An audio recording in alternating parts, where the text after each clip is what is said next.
Itu keren. Kehidupan dalam rencana Tuhan. Proklamator Indonesia, Soekarno, dia berkata, entah bagaimana tercapainya persatuan itu, entah bagaimana rupanya persatuan itu, akan tetapi kapal yang membawa kita ke Indonesia merdeka, itulah kapal persatuan adanya.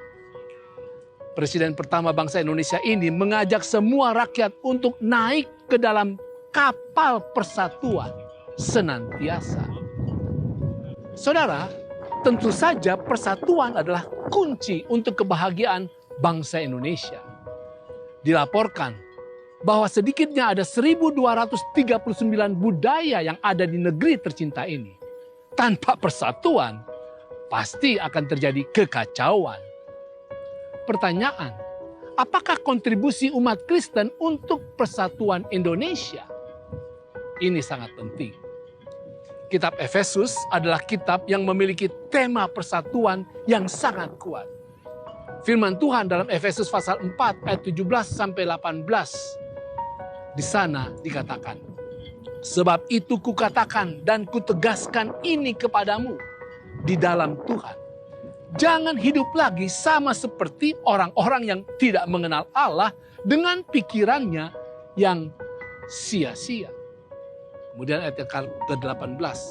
Dan pengertiannya yang gelap, jauh dari hidup persekutuan dengan Allah.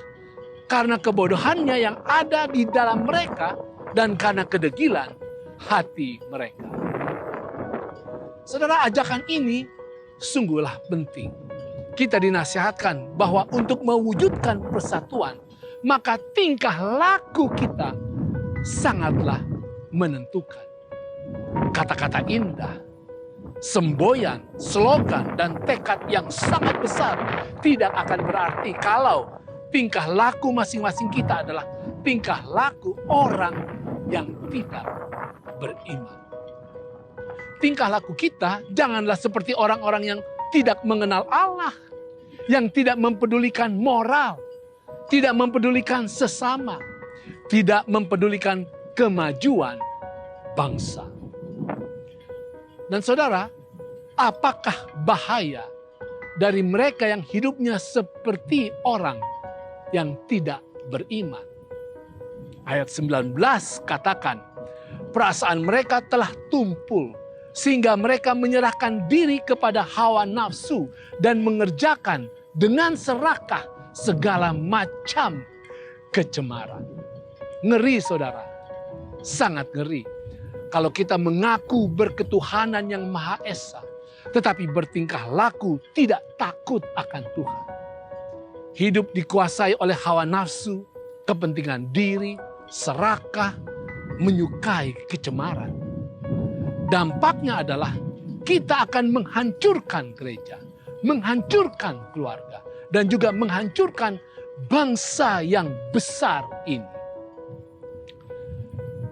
Saudara, ada banyak masalah yang terjadi di negara kita ini oleh karena orang-orang yang mengaku dan ber-KTP dan berbakti sebagai orang beriman, tetapi hatinya dan perbuatan-perbuatannya adalah sebagai penjahat.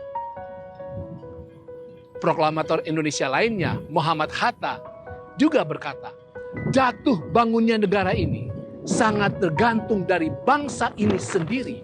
Makin pudar persatuan dan kepedulian, Indonesia hanyalah sekedar nama dan gambar seuntaian pulau di peta. Saudara, berimanlah dengan sungguh-sungguh kepada Yesus. Takwalah kepada Allah. Dan juga naiklah ke dalam kapal persatuan.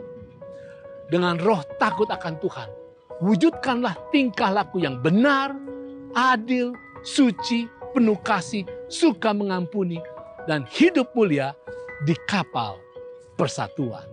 Itu keren.